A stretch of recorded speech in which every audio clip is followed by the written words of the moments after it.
The Ethelgard Interstellar Research Station hung suspended in the void, its irregular geometric structures rotating gently around a central hub that glowed with the soft bioluminescence of the Cathar lighting systems.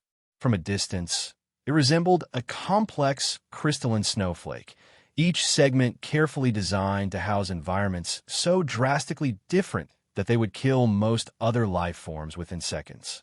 The station orbited the unexplored nebula designated KX 479, its purpose both scientific research and interspecies diplomacy, a testament to the Galactic Cooperative's vision for unified knowledge across all sentient species.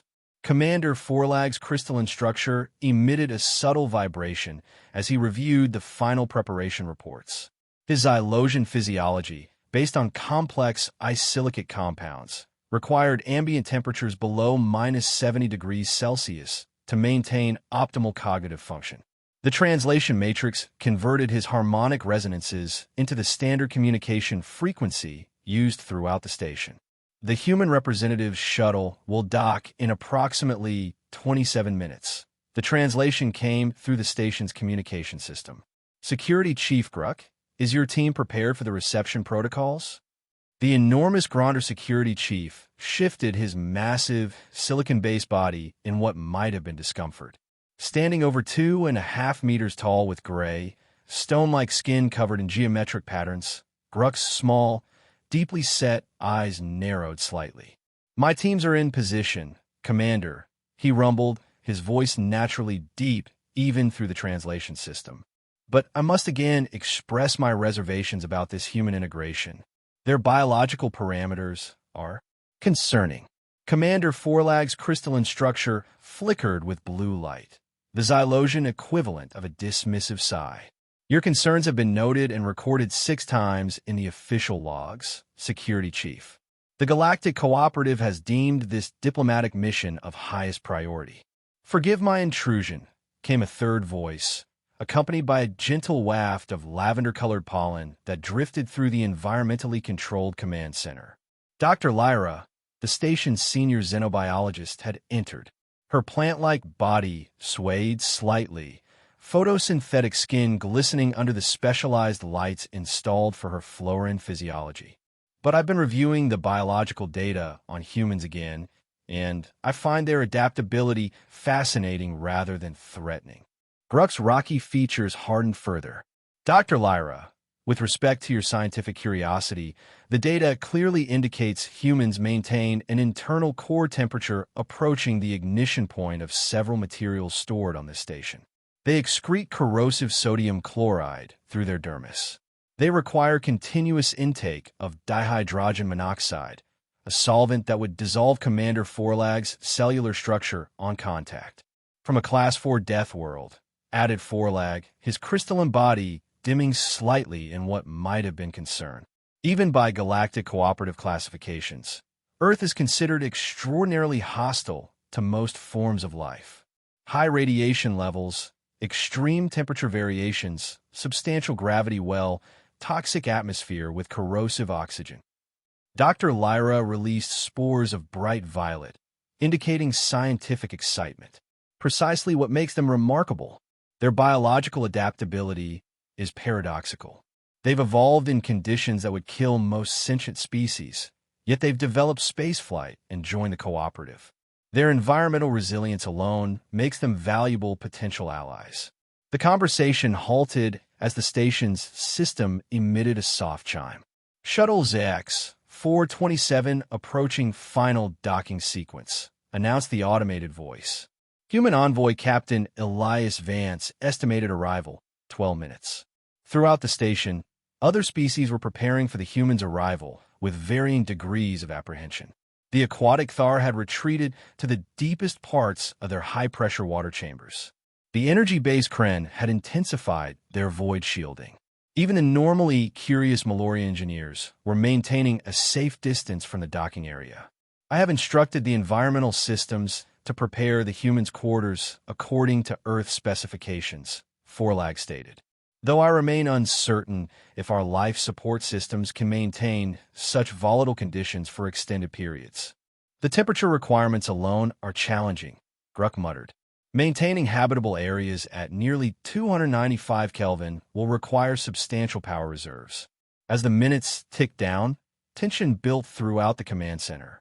Despite years of interspecies cooperation, this would be the Ethelgard's first contact with humanity, a species whose reputation preceded them as resilient survivors from an evolutionary crucible that had forged them into beings of remarkable endurance and adaptability.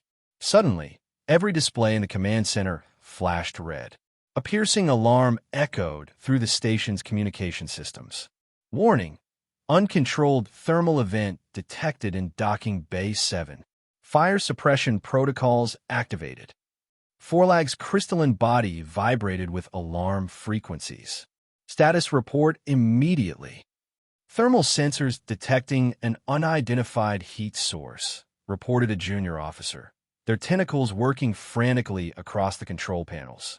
Temperature exceeding standard safety parameters by 37 points. Activate emergency containment fields, barked Gruck, already moving toward the exit with surprising speed for his massive form. Deploy security team Epsilon with full environmental protection suits. The human shuttle has completed docking procedures, the station system announced calmly amid the chaos. Airlock pressurization in progress. Halt the docking sequence. Forlag commanded. If there's a fire, too late, interrupted the system. Airlock cycle complete. Docking bay, 7-door, opening now. The command center screens showed multiple views of docking bay 7. Automated fire suppression systems had activated, releasing cooling gas and thermal insulating foam near the airlock. Security personnel in bulky environmental suits rushed into position, establishing energy barriers and readying containment equipment. Could it be a weapon? Gruck demanded over the security channel. A technical malfunction? Or did they bring an unstable power source aboard? Dr. Lyra, whose species was particularly vulnerable to high temperatures, nevertheless moved closer to one of the monitoring screens. Wait, the thermal signature. It's moving, and it's isolated, almost human-shaped. As they watched, the airlock door slid open completely. Through the billowing suppression gases stepped a single figure, a human male of average height wearing a simple blue uniform with silver insignia. He appeared momentarily confused by the chaos surrounding him, raising an arm to shield his eyes from the cold suppressant gas being directed at him from multiple nozzles. What's happening? The human's voice came through the translation system. This is Captain Elias Vance, Earth Diplomatic Corps. Is there an emergency? Gruck's voice boomed through the base speakers. Remain where you are. You are surrounded by containment fields. Do not move, or you will be considered hostile. The human lowered his arms slowly, blinking as he took in the security team in their massive cooling suits, weapons drawn and pointed at him. I'm unarmed, he called out, raising his hands. I'm here on a diplomatic mission sanctioned by the Galactic Cooperative. What's the problem? The problem, Forlag's translated voice resonated, is the extreme thermal radiation emanating from your person. Our sensors detected what appeared to be an uncontrolled fire event the moment you began the docking procedure. The human's expression shifted from confusion to understanding, then to something that might have been amusement. That's just my normal body temperature. I'm not on fire. Humans maintain a core temperature of approximately 37 degrees Celsius. It's normal for us. A lengthy silence followed this statement, broken only by the continued hiss of cooling systems. Impossible, muttered Gruck. No complex organism can function with an internal temperature near combustion point without technological assistance. I assure you, we can, Vance replied, still holding his position as instructed. Human biochemistry operates optimally at this temperature. It's how we're built. Dr. Lyra's pollen shifted to deep purple with red flecks, indication of intense scientific fascination. May I perform a remote biological scan? Captain Vance, she asked, her translated voice warm despite the clinical request. Your thermal signature is interfering with our standard scanning protocols. Of course, Vance agreed, though he remained tense as the security team kept their weapons trained on him. After several moments, Lyra's voice returned, filled with wonder. Confirmed. The heat signature is his natural biological state. Fascinating. His cellular structure appears to require this elevated temperature for optimal enzymatic reactions. Commander, I believe we're witnessing a profound example of convergent evolution under extreme planetary conditions. Be that as it may, Forlag responded, such temperatures pose a significant hazard to station operations and personnel. Security Chief Gruck, please escort our warm guest to the prepared quarters where he can be properly thermally contained. Four of Gruck's largest security officers approached Vance cautiously, still wearing their environmental protection suits. You will come with us, one stated flatly. Maintain a minimum distance of 1 meter from all station personnel and equipment. Do not touch any surfaces unnecessarily. As Vance was led through the station corridors, he noticed how other beings shrank back or retreated entirely at his approach. In one section, a group of crystalline Xylosians actually changed direction and hurried away, their bodies flickering with patterns that needed no translation to understand. Fear. The security team maintained a brisk pace, leading Vance through a bewildering series of corridors, each section designed to accommodate different environmental needs. They passed through a gravity transition zone where the pull suddenly reduced by 30%, then through a narrow passageway with specialized lighting that pulsed in patterns apparently meaningless to humans but crucial for some photosensitive species navigation. Your assigned quarters, announced the lead security officer as they arrived at a sealed doorway marked with human-readable script alongside various alien symbols. The door slid open to reveal a stark, simplistic room that bore little resemblance to the Earth's standard accommodations Vance had been promised. Most striking was the temperature. As soon as he stepped inside, his breath fogged in the air.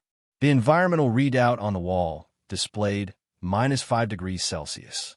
There must be some mistake, Vance said, already beginning to shiver. These quarters are far too cold for human habitation. We require ambient temperatures of at least 20 degrees Celsius, preferably closer to 22. The security officers exchanged confused glances through their helmet visors. But your internal temperature, began one, is maintained by my body, Vance explained with forced patience. We generate our own heat. We don't absorb it from our surroundings. In fact, environments this cold will cause my body temperature to drop dangerously low, a condition called hypothermia that can be fatal.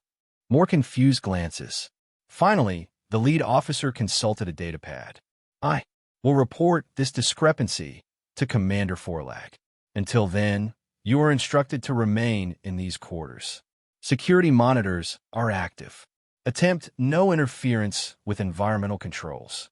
After they departed, leaving him alone in the freezing room, Vance sank onto the strange, contoured surface that presumably served as a bed. His diplomatic briefing had warned of potential cultural misunderstandings, but nothing had prepared him for being treated as a walking fire hazard. The room's communication panel chimed. Captain Vance, came Commander Forlag's translated voice. I understand there is an issue with your environmental requirements. Yes, Commander, Vance replied, trying to keep his teeth from chattering. Humans don't thrive in sub-zero temperatures. We'll die of cold exposure well before we'd ever overheat in standard shipboard conditions. A pause. This contradicts our understanding of your physiological needs. We assumed your elevated internal temperature required constant cooling to prevent ignition. Despite his discomfort, Vance nearly laughed. No, Commander. Our body temperature is internally regulated. We need external temperatures in a comfortable range. Too hot, and we sweat to cool down. Too cold, and we shiver to warm up. But this room is well beyond what our adaptations can handle. Another long pause. Very well. I am authorizing a temperature adjustment to your quarters. Please stand by. Gradually, the room began to warm. When it reached 18 degrees Celsius, the temperature stabilization halted. Is this adequate? Forlag inquired, a note of concern in his translated voice. It's acceptable, Vance conceded, knowing he might need to pick his battles. Thank you, Commander. You will be contacted shortly regarding orientation procedures. Until then, please minimize your movements within the quarters to reduce thermal output. 4 leg out. Vance spent the next several hours reviewing his mission briefings and attempting to send status updates to Earth Command, only to discover his communication privileges have been severely restricted, another safety precaution, according to the automated system message. When the door finally chimed again, he rose hopefully, eager for any progress in his diplomatic mission. Dr. Lyra entered, her plant-like form immediately releasing a cloud of curious purple pollen spores that drifted toward him. "Captain Vance, I hope I'm not disturbing you. I'm Dr. Lyra, Xenobiology Division Chief." "Dr. Lyra," Vance greeted her, noting with interest how her photosynthetic skin seemed to orient toward him slightly. "You're the first person to actually enter my quarters rather than speaking through the communication system. I appreciate that." "Your thermal signature is remarkable," she replied, her translated voice tinged with scientific enthusiasm. "My species can detect infrared radiation quite efficiently. You glow quite beautifully to my perception." Glad someone finds it beautiful rather than terrifying," Vance said with a wry smile. "May I ask you some questions? About human physiology? With your permission, I'd also like to conduct some non-invasive scans." The medical and biological databases provided by Earth were comprehensive, but experiencing a living human specimen is quite different. Vance nodded. "I'd be happy to help advance interspecies understanding, Doctor. That's why I'm here, after all." Over the next hour, Dr. Lyra conducted her examinations while maintaining a running commentary of fascinated observations. Her scanning devices hummed and flickered as she documented Vance's cardiovascular system, respiration patterns, and cellular regeneration capabilities. "Extraordinary," she murmured repeatedly. "Your circulatory system's efficiency is remarkable, and your body's ability to maintain homeostasis despite external condition changes will be the envy of many species." "We take it for granted," Vance admitted. "Until coming here, I never considered how unusual our biology might seem to others." Dr. Lyra's pollen shifted to a thoughtful blue-green. "Perhaps this explains the excessive caution being exercised by command. Fear often stems from unfamiliarity." Speaking of caution, Vance ventured, "When might I be able to begin my actual diplomatic duties?" "I was scheduled to meet with representatives from at least 4 species today to discuss Earth's potential contributions to the nebula research." Dr. Lyra's stems drooped slightly.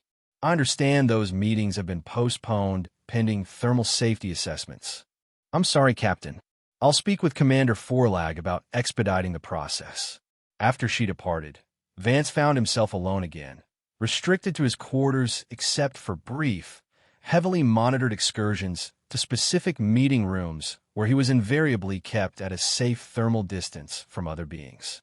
Days passed with minimal progress, his diplomatic mission effectively stalled by bureaucratic barriers disguised as safety protocols.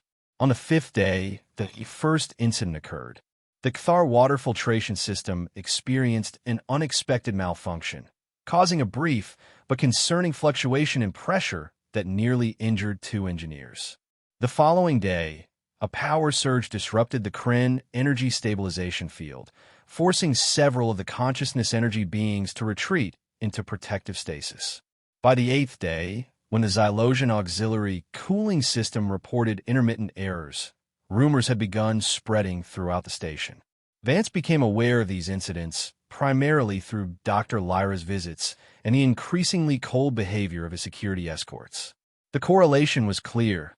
These technical problems had begun shortly after his arrival. Though never stated directly, the implication hung in the recycled air. The human's disruptive thermal signature was somehow interfering with sensitive equipment throughout the station. During a particularly tense meeting with a Malorian engineering team, who maintained a full 5 meters of separation from him, Vance finally addressed the elephant in the room. "I understand there have been some technical difficulties on the station recently," he said carefully.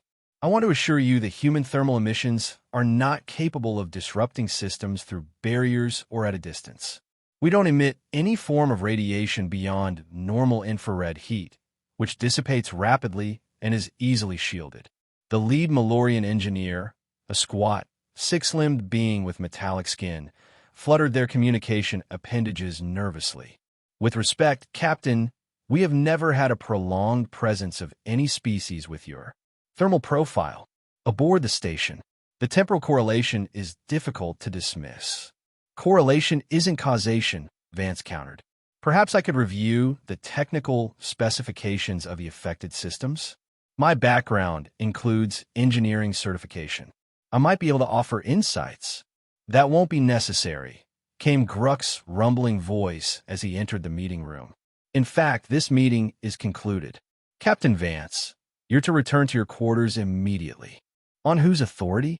Vance demanded, his patience wearing thin after days of restrictive treatment. Mine, Gruck stated flatly. As security chief, I have determined these gatherings pose an unnecessary risk until we better understand the pattern of technical failures. Back in his quarters, Vance paced restlessly, thinking through the recent incidents. His military background and engineering training nagged at him. The pattern felt too convenient, too targeted. Each affected system served a critical life support function for a different species. None were catastrophic failures, but all required significant resources to address and repair. When Dr. Lyra visited again, he voiced his suspicions. These aren't random failures or the result of my presence, he told her. They're too precise, too specific in their targets. I think someone is deliberately causing these malfunctions. Dr. Lyra's pollen shifted to a concerned yellow. That's a serious allegation, Captain. I know, but look at the pattern. He quickly outlined his analysis. Each incident affects a critical system for a different species, creates maximum disruption with minimum permanent damage, and occurs in sections far from my assigned areas, which makes blaming my thermal interference convenient but implausible. After a thoughtful pause, Dr. Lyra's coloration changed to a determined orange. I've been analyzing the failure patterns myself and reached similar conclusions. However, suggesting deliberate sabotage is politically complicated. Several factions within the station administration are already uncomfortable with expanded interspecies cooperation, which makes a human a perfect scapegoat, Vance concluded grimly. An alien biology that's already viewed with suspicion. I'll discreetly investigate further, Dr. Lyra promised. In the meantime, maintain your routine and be observant. If there is a saboteur, they may reveal themselves through pattern or prejudice. The situation deteriorated rapidly over the next 3 days. 2 more systems experienced failures, each more serious than the last. Tensions throughout the station escalated, with some crew members openly avoiding routes that might bring them near the human's thermal contamination zone. Vance found himself increasingly isolated, reduced to communicating almost exclusively through screens or with Dr. Lyra, who had become his sole advocate. During one of their discussions, a station-wide alarm suddenly blared. Not the thermal warning from his arrival, but something more urgent, more catastrophic. Critical alert. Primary energy core destabilization in progress. Containment failure imminent. This is not a drill. All personnel evacuate to designated emergency sectors. The communication panel in Vance's quarters activated automatically. Commander Forlag's crystalline form appeared, vibrating with clearly visible stress patterns. Captain Vance. The commander's translated voice was tense. We have a severe emergency. The station's quantum energy core is experiencing critical instability. If not corrected, it will release a devastating energy wave throughout the station. What can I do to help? Vance asked immediately. The saboteur has been identified, Forlag continued, surprising Vance with this direct acknowledgement. Lieutenant Krex of the Engineering Division, a Tauric extremist with anti-cooperation sympathies. He has damaged the manual override systems and triggered a cascade failure. Can't your emergency team stop it? The primary control chamber is currently flooded with cryogenic coolant from a ruptured line, an intentional act by Krex before he attempted to escape. The temperature is approximately minus 180 degrees Celsius with high radiation levels. No station personnel can survive those conditions long enough to reach the emergency shut down controls. Dr. Lyra's voice joined the communication. Captain Vance, my analysis suggests that human physiology, specifically your internal temperature regulation, cellular resilience, and radiation resistance, might allow you to survive those conditions long enough to reach the controls and initiate the emergency shutdown sequence. Mike, Gruck's voice interjected skeptically. It's our only option, Dr. Lyra insisted. Evacuation is impossible for many species in the time remaining, and the energy release would destroy the station completely. Vance stood. Tell me what I need to do. What followed was a desperate race against time. With Dr. Lyra providing remote guidance through a specialized communication unit attached to his environment suit, Vance made his way through increasingly unstable sections of the station. The standard environment suit offered minimal protection against the extreme conditions he would face, but it was better than nothing. The core chamber is 2 levels below your current position, Dr. Lyra instructed. The direct access routes have been sealed due to the coolant leak. You'll need to use Maintenance Tunnel Delta 7. As Vance navigated the narrow service passages, the station shuddered around him. Warning lights flashed in every corridor, and evacuation announcements echoed continuously. He passed groups of various species hurrying toward their designated emergency areas, many giving him startled or suspicious looks as he moved in the opposite direction, toward the danger. Core instability at 78% and rising, came Commander Forlag's update. Estimated time to catastrophic failure, 12 minutes. When Vance reached the access point to the core level, he found a security door partially sealed. A gap barely wide enough for a human frame remained, perhaps the result of emergency systems fighting against the saboteur's tampering. I'm at the core level access, he reported, proceeding through. As he squeezed through the gap, a blast of supercooled air hit him like a physical blow. Even through the environment suit, the cold burned against his skin. Warning indicators immediately flashed across his helmet display. Extreme temperature alert. Suit protection inadequate. Exposure time severely limited. The control panel is 30 meters ahead, on the far wall of the chamber, Dr. Lyra instructed, her voice now breaking up with interference. You'll need to, static interrupted her guidance. Dr. Lyra? Commander? Vance called, but received only fragments of response. He was on his own.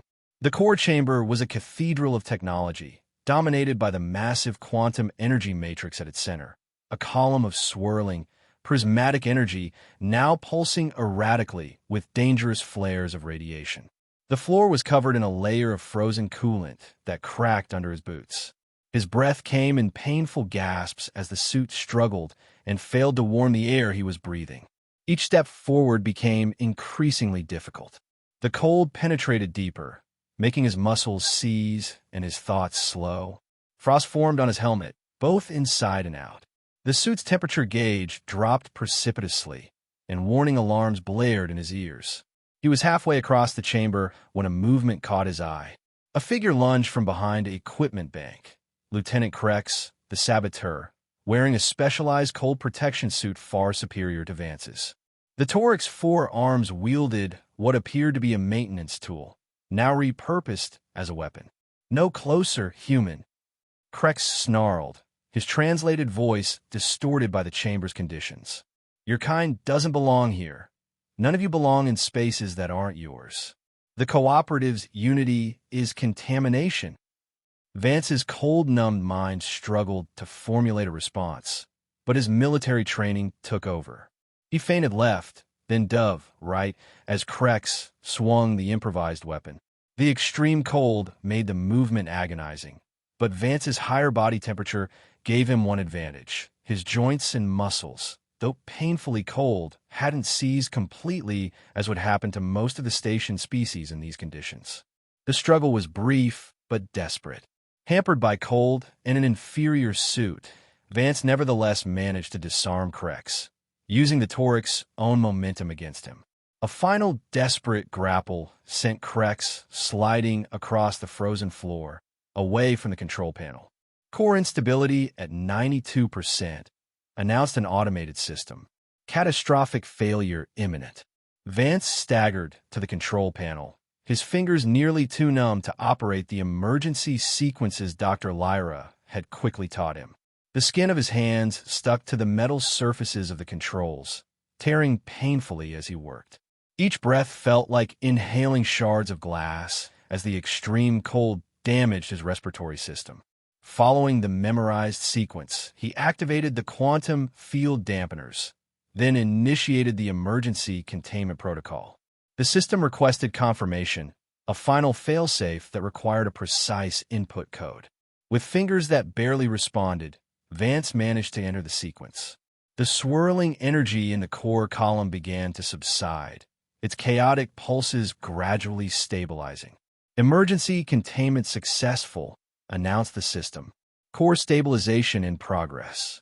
Relief lasted only a moment before Vance's body reminded him of the damage it had sustained. The cold penetrated to his bones now, and darkness crept in from the edges of his vision. As consciousness began to slip away, he was vaguely aware of alarms sounding, different from before, and the distant sound of voices and movement.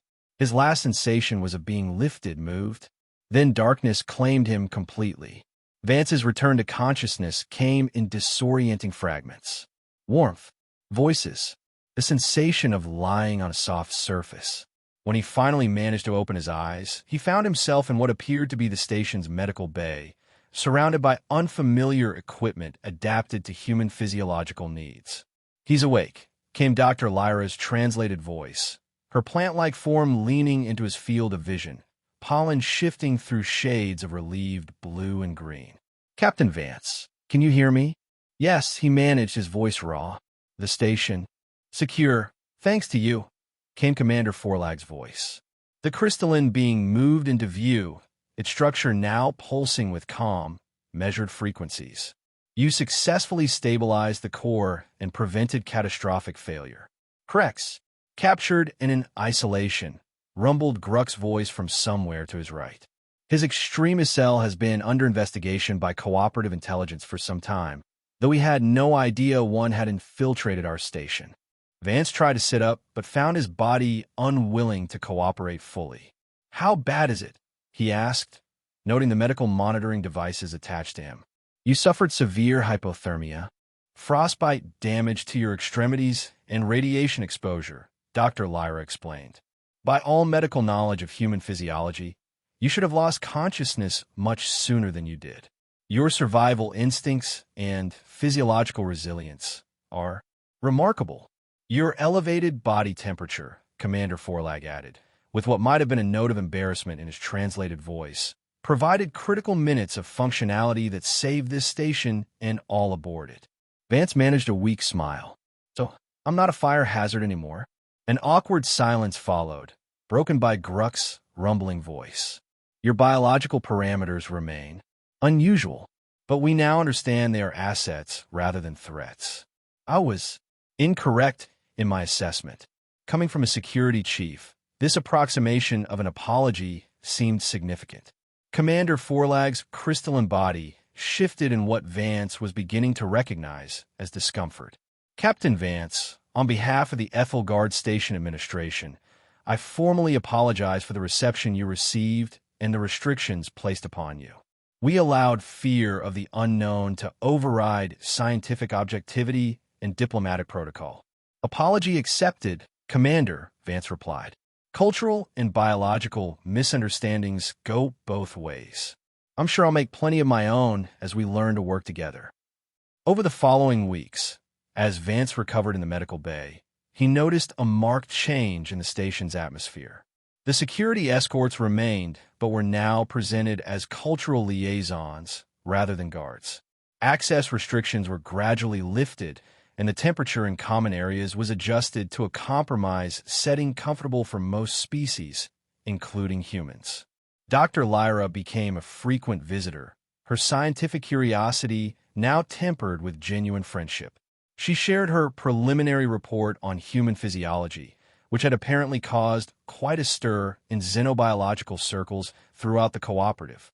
"Your species' adaptability is being reevaluated entirely," she explained during one visit. What we previously classified as evolutionary abnormalities are now being recognized as sophisticated survival mechanisms. Your thermal regulation alone has prompted 3 new research initiatives.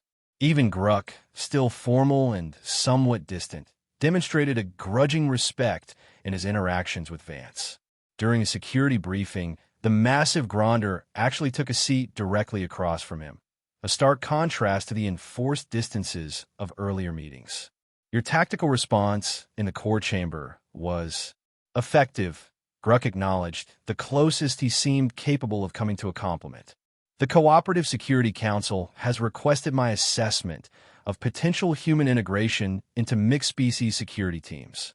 And what will you tell them? Vance asked, Gruck's small eyes fixed on him thoughtfully. That humans possess valuable biological advantages and combat instincts that complement conventional security approaches. With proper training and cultural integration, you would be acceptable additions. From Gruck, this qualified endorsement represented monumental progress. By the time Vance was fully recovered and able to resume his diplomatic duties, the atmosphere aboard the Ethelgard had transformed dramatically. The thermal incident of his arrival had become something of a station joke, referred to occasionally with embarrassed amusement rather than fear. During a formal reception marking the official start of Earth's participation in the Nebula Research Initiative, Commander Forlag addressed the assembled representatives of 12 species. The recent events aboard our station have provided a valuable lesson in interspecies cooperation. The commander's translated voice resonated through the gathering. We were reminded that diversity, biological, cultural, and cognitive, is not merely to be tolerated but valued. What we perceive as dangerous in others may be precisely what we need in times of crisis. As the reception continued, Vance found himself engaged in genuine conversations with beings who weeks earlier would have maintained a thermal safety distance from him. A group of junior Zelosian scientists actually requested permission to briefly touch his hand, marveling at the warmth that had once triggered station-wide alarms. It's quite fascinating, one commented, their crystalline structure vibrating with excited frequencies.